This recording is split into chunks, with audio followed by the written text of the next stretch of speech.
I have an admitted bias with Ari. I've come to defend her often in my years of podcasting. I'm coming in unbiased right now and still on her side. I listened to all 18 minutes. I fully understand her frustration. Yes, I see the internet going, yo, Ari's just being Ari again. What is she really frustrated about? Not being able to put out music? No. It's putting out music, but how it's being marketed. Because being a soul singer to begin with, you're at the bottom of the totem pole when it comes to majors regardless. Yeah. So why are you having me put out music if you are not going to market or promote it whatsoever? Why do I have 700,000 subscribers on Spotify and I'm only reaching 3% of my returning customers? The main reason at this point to be on a major is to manipulate the algorithms. Mm-hmm. They are all intertwined with Spotify, Apple, everyone's friends. Yeah. It's all musical chairs. Yeah. That is the biggest incentive outside of money to be on a major, advanced money, is to be able to have that in with the DSPs, with promotion, playlisting, everything, making sure that every fan that has listened to you has your song in front of their face when you release it. So if that's not happening, what the fuck am I doing at this major? What am I doing? Just getting in debt for the fuck of it? Like, if you want to spend money on a visual, because I think the Smoke visual is great, but also, like, not a waste of money, but I think dumping so much money into visuals is just kind of ass backwards in this era of music. Why are you spending all this money that I have to stand behind? This is something I'm going to have to recoup and not promote it? Right. What am I doing here? Now, you listened to the whole 18 minutes. Did she have anything to say about J. Cole specifically, Eve specifically? Not, to be quite honest, it didn't feel, I know she obviously said Interscope and Dreamville in this post, but in that 18 minutes, to me, it felt much more like an Interscope thing than it did a Dreamville thing. Okay. And it felt like a management thing as well, which from my understanding comes from Dreamville. So I get her frustration there, but if I'm putting out a single, why is Interscope and Universal not behind this? Why would you trick me into doing this? Yeah. I understand her frustration. I think a lot of artists on a label feel this way. I was just talking with Reason, and we were having a label conversation. He was like, yo, I would be on tour, and before I did paid ads on my own, I would show up to a city, and there'd be people in my merch going, yo, when are you going to do a show? Like, I'm here for a show. How the fuck do you not know that? That's frustrating to an artist when your side of the contract is to deliver good work. Right. I think, of course, the bigger artists are successful because they cover everything. Part of their music is within their marketing. That's what makes certain artists geniuses and makes them top tier.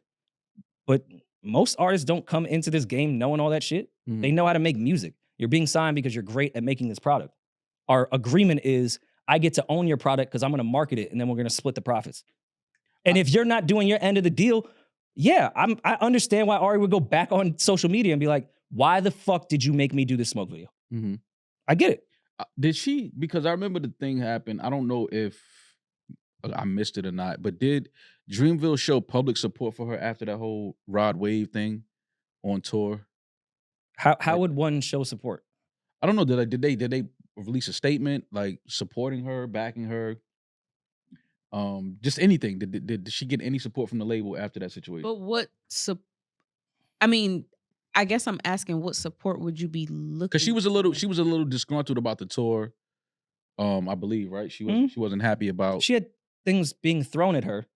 Yeah, she said she had things being thrown at her. Then she went out the next night in a hockey gear because shit is being thrown at her. Lean into it, which was great. And then at the end of the tour, she was like, "Yo, that was really rough." And then everyone gave her shit for it, like she didn't show up every goddamn night and perform after she was uncomfortable. She's not allowed to say after she fulfilled her contract, showed up every night, gave her all. She's not allowed to be like, yo, that was an awful experience. That, like, I get why people look at Ari because she does go on tangents on social media, and that's not the place to find any type of empathy. It's a place to get clowned. Right. So I get why people just have fun with it. But if you get down to the logic of it, he was throwing shit at me. I still showed up every night, and now you're giving me shit? Yeah. If I just walked off the tour, yeah, now it's a contractual thing. Now I'm not doing what I said I was going to do, even if it was good for good reason. She kept performing. Yeah, but did the label say anything? I can't find anything specific. I did want to mention another thing that because I listened to quite a bit of this. I didn't do the full 18 minutes, but she did say in terms of marketing, she's tired of being the face of mental health. She doesn't want to be branded as that and cast in that light. Do you have any comments about that part of it? So yes, and to piggyback off that, because I did listen to all 18 minutes. Terrell, there was the Terrell show with the big blue wall where the artists go in there and sing word association. One of my favorite platforms. Yes, same. I guess at one point Ari was saying something and Terrell kind of like, gave her kind of like a pep talk of like, like we really appreciate you and kind of uplifted her. And I'm assuming from what I was listening to it, what it sounds like, I could be wrong, was that Ari told her label to make sure that episode didn't come out because she doesn't want to be the face of mental health. And it kind of looked like, I don't know, like, I guess she didn't want like the way that looked of him uplifting her or whatever. Which I just I don't agree with Ari on that. I think that it was a really good episode. And I think that is great marketing and that it does need to come out. Like, this got people, even if she wouldn't have did her rant, I think this would have gotten people talking about her and the fact that she just dropped a single. But yes, that's what she was referring to. She really didn't want her. That's why she said she didn't feel supported because she told them she didn't want it to come out and it came out anyway. I mean, that comes with the game. Yeah. Unfortunately, like, and you're playing with if you continue to talk about your mental health, which I think is great, and even if you use social media as an outlet for it and people can relate to it, I think it's great. But the response to that is people are going to think you may have some mental health issues because you're saying you have them. Like, after shows, I love when people come up to me and talk to me about mental health and the stuff I talk about on the podcast and how it helps them. I don't want to do that. It makes me super uncomfortable and I fucking hate when people do it.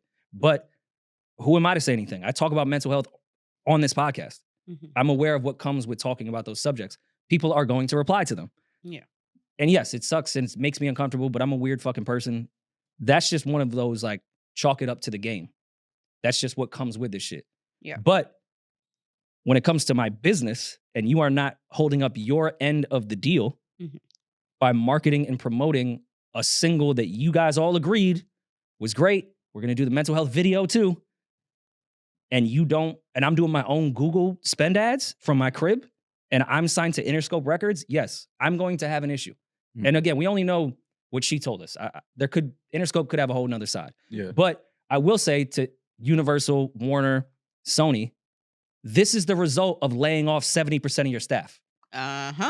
You don't have anyone to market anything. So while Ari, whose job is not to know what the fuck Interscope is doing with their staff, shows up with a single and wonders why no one is marketing it, because there's no one there to do it. Yeah. There's one fucking person. You laid everyone off. There's 3 people working on a roster of 20 artists. Yeah. Of course this is going to slip through the cracks. And it's soul music. I think she makes incredible music. It's my type of shit. Soul music is at the bottom of the totem pole. And when you have 5 employees, you think we're focused on a black woman that's making soul music? Yeah. It's just weird. I'm in a Donald Duck costume. And also saying, I can't take me seriously. You're the face of mental health right now as we speak. You are the face of mental health, whether you believe it or not, right now. To Rory's point, the downsizing of labels. I think we're going to see a lot of poorly handled releases come the end of Q4 and heading into Q1 of next year. Because shit, as someone that worked at a major, I know literally one person that I worked closely with at Atlantic that's still at a major, and even they are no longer at Atlantic. Like, it's crazy. So you're just getting dumped names on your roster, and I'm sure those people are just checking the boxes of just doing like the bare minimum of basic YouTube spends and Instagram ad spend, and then just hoping that the artist record just pops on their own with putting zero thought into like a creative rollout. So this was yesterday. Did anybody from the label post anything today as of yet? No, they shouldn't post anything. Yeah. They shouldn't respond. Don't say shit. I always let You said they shouldn't? No. Not Why? publicly. To her, yes. Her, yeah. But no. Any type of support. I'm not saying have a full conversation. I'm not saying somebody should get on Atlantic's IG and put a black screen and just speak for 20 minutes.